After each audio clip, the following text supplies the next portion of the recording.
So the general plan, this is the new concentric slave, and then this is the little pipe that goes into the gearbox to the concentric slave, with a bleed nipple sitting there and the pipe from the clutch master cylinder plugging in there. The problem is with this concentric slave, it sits inside the gearbox, but this whole void inside of the cylinder is actually full of air, and it's very difficult to get this bled out when the gearbox is installed. So the idea is to plug this in, to then install this and plug in the line from the clutch master cylinder, and to bleed this while I can manually push this cylinder back and keep it up like that so that all the air can come out. Once I'm sure all the air is out, I can unplug it and then install it in the gearbox. There will be some air in this line, but at least I'll be sure that there's no air beyond this point inside the cylinder. When I do install it, my piston will push against the pressure plate to press it in, and then I'm sure that all this air that might be in here will push out into the pipe and past my bleeding nipple, so when I then bleed it, I can bleed all the air out of the nipple.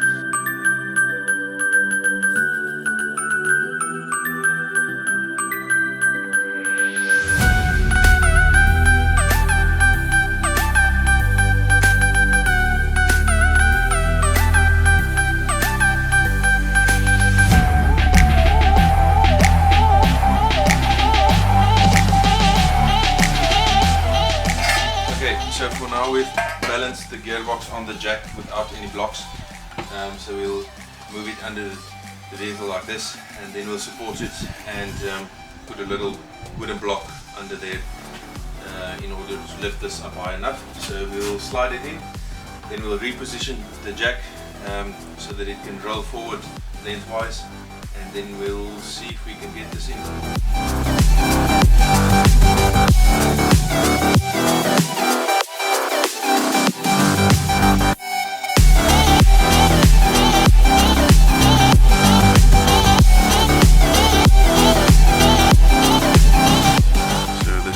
From the front, so it needs to move over a little bit. I've already put all the bolts in the bell housing.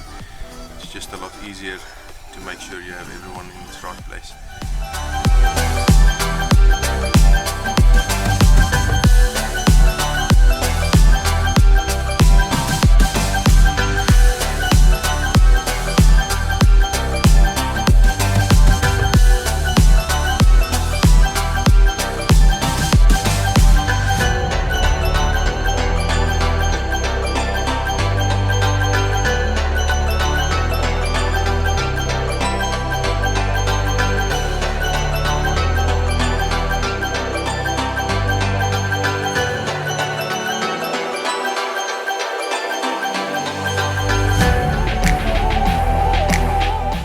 So today we'll go ahead and try and finish up the gearbox installation. For now we'll go ahead and torque up the bolts on the gearbox carrier as well as between the gearbox and the engine, and then go ahead and remove the engine mounting again and to install the starter motor, then reinstall the engine mounting with the new bolts, and then we'll continue install the drive shaft and everything around to finish up the job. So the bolts on the gearbox, between the gearbox and the engine, needs to be torqued at 45 and 80 Newton meters for the M10s and the M12s. Alright, so the next thing we're going to do, we're going to tighten up these bolts, torque them. I did not get new ones, I were actually supposed to, but they are hell expensive, so I'm just going to retighten them and half their rotation. And then we'll install the bolts between the gearbox carrier and the gearbox. To do that, we will simply lift the gearbox a little bit to let them close again so we can get the bolts in.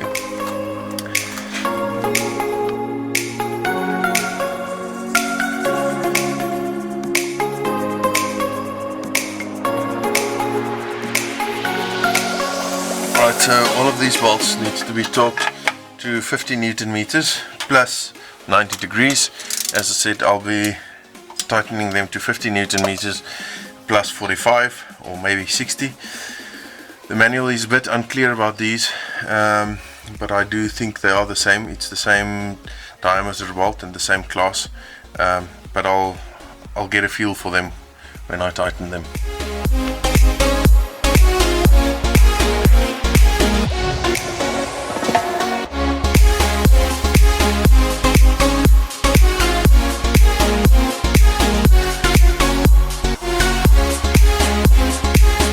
In hindsight, I should have gotten new bolts for these. They didn't have these ones in stock, neither these ones. So I'll never recommend doing what I'm doing now. If you do it correctly, I don't believe it's going to be a problem, but it is always recommended where you do have a rotation after a torque setting to actually replace that bolt when you replace it. So next up, we are going to reinstall the wiring harness. That's kind of lying here. This will go up on this side.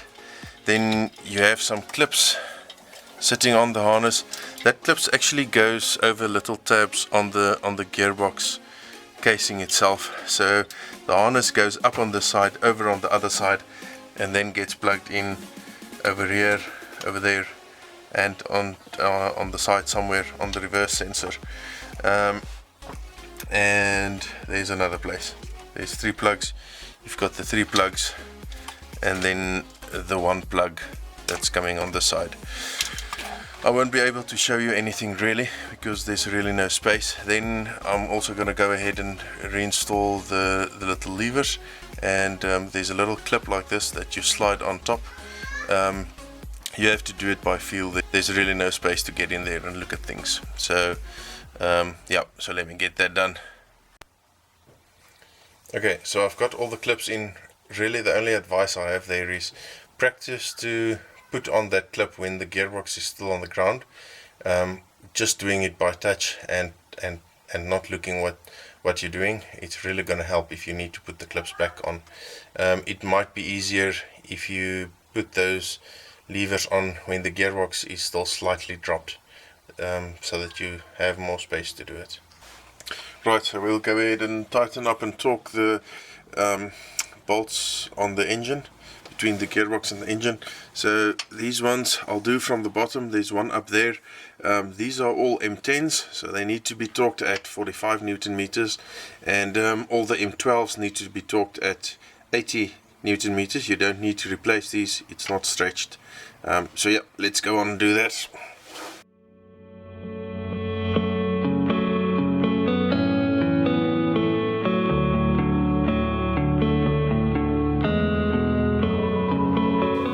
Okay, so that is actually a M12 and not the M10. So we'll go ahead and torque that one at 80 Newton meters. Okay, so before I can tighten all the bolts, I still need to install this bracket. It goes this side around here on the back of the engine at the top, and it holds a bracket on the fuel lines. You'll notice I actually did remove my middle support on the fuel lines because it on the 120 kilowatt it has the result that you cannot remove the oil filter which is sitting there unless you take that pipe off or the bracket. So most people aim to take these pipes off, and then after a while, after a few services, these pipes crack right there. Now if you don't have the EGR anymore, then this will be blanked off in anyway. I've not removed mine yet, but anyway, let's go ahead and quickly reinstall this bracket. Then I'll tighten the one bolt from the bottom and the other one from the top. Right, so I've gone ahead and torque up all the bolts, except, as you'll see, the ones for the starter motor is still out. So I'm going to take off the engine mounting now. First support the engine under the sump, remove the engine mounting to install the starter. So I just quickly wanted to show you the most difficult bolt actually for me to remove and to torque up again was the one right at the top, behind the engine. You'll see that the torque wrench sticking out there. So you kind of just getting to it when the torque wrench is the right length. I'm going to remove this now and show you what combination I've got on there that actually was the one fitting and that gave me a little bit of flex. So I used a spline socket and then the universal with a converter and my 3/8 torque wrench, but it is I suppose not that difficult to get to, but you have to wiggle about to get in there.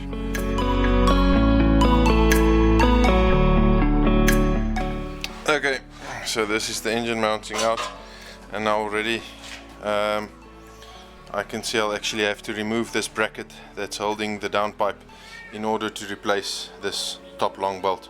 I've got all new bolts for this mounting. So with the starter installation, you have the 3 bolts, M12 by 70 I think, and an M12 by 60. This one will go to the bottom of the starter motor with a ground wire, and then this one will come at the top and at the bottom. So on the manual it's bolt position 4, 5 and 6, and they all get torqued to 80 Newton meters.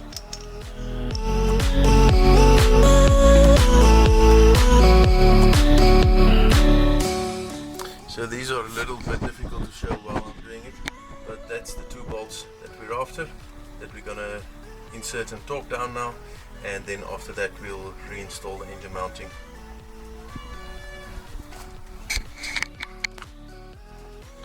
Right, so we've got the starter in, and there is a little sock right here, like a heat shield that you need to install over the solenoid. So we've got that done, and we can now go ahead and maneuver this engine mount in place to reinstall this as well. So let's go ahead and get that in.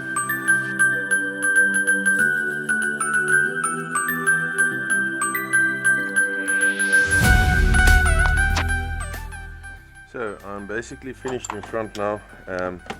I've installed the engine mounting, got all the bolts torqued up, and just this cable I actually removed again, because you can't get to that bottom bolt there on the engine mounting to get it properly torqued up. Replaced all the bolts, torqued everything up. This bracket, as I said earlier, I'm going to leave this quite loose. There is a lot of play on it. So when I'm putting the downpipe back, I will adjust that so that it's fitting perfectly on the turbo, and then I'll tighten that up. I am going to do a decat on the Amarok, but I don't have the pipe yet, so I'll put back the stock pipe for now. And then apart from that, we'll only continue to put the airbox back, put the charge pipe back on, and so forth. So then we're actually done in front. The only thing left to do still is to put the damper back, or the pulley for the poly V-belt on the crank. I did get some new bolts for that. We'll torque this up 10 Newton meters plus 90 degrees, and while doing so holding it in the middle on the crank with another tool. Then another thing we've got left to do is to install the drive shafts. Now this is the front one, actually goes that side around. You'll see there's no bolts, nothing. It just has some snap rings on the front diff and on the transfer case, and then also we'll install and tighten up the rear prop shaft.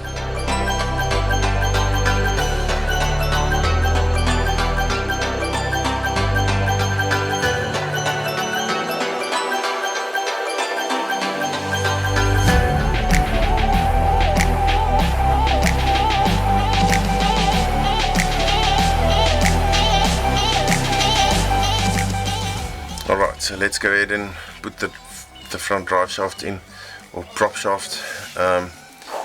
Some people do say you got to index them. I don't believe it's necessary, as the drive shaft is balanced as a unit on its own. So I have done it, but I'm just gonna install it. You'll see there's only a snap ring there on that shaft, so it's not really, so it's only held on by that. So we'll just put it on and then smack it into place, and then do the same for the rear. Then I'll give both sides a light tap to just make sure that they are properly clicked in.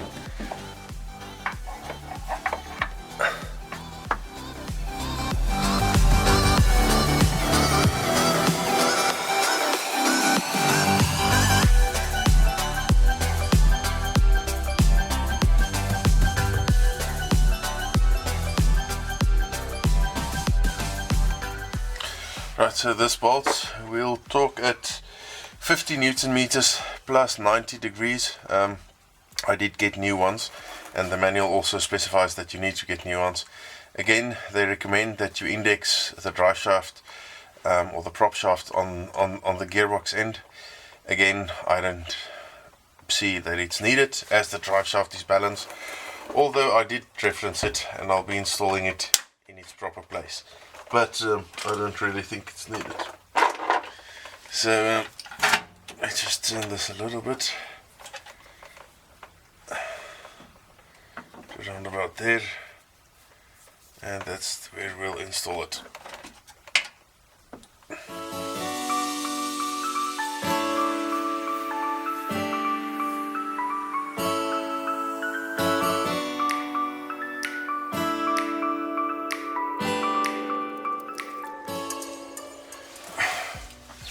Okay, so the last thing to do on the prop shaft is to tighten down these nuts again. I did loosen them up for this whole prop shaft to tilt upwards when we removed it. So let's quickly tighten these down.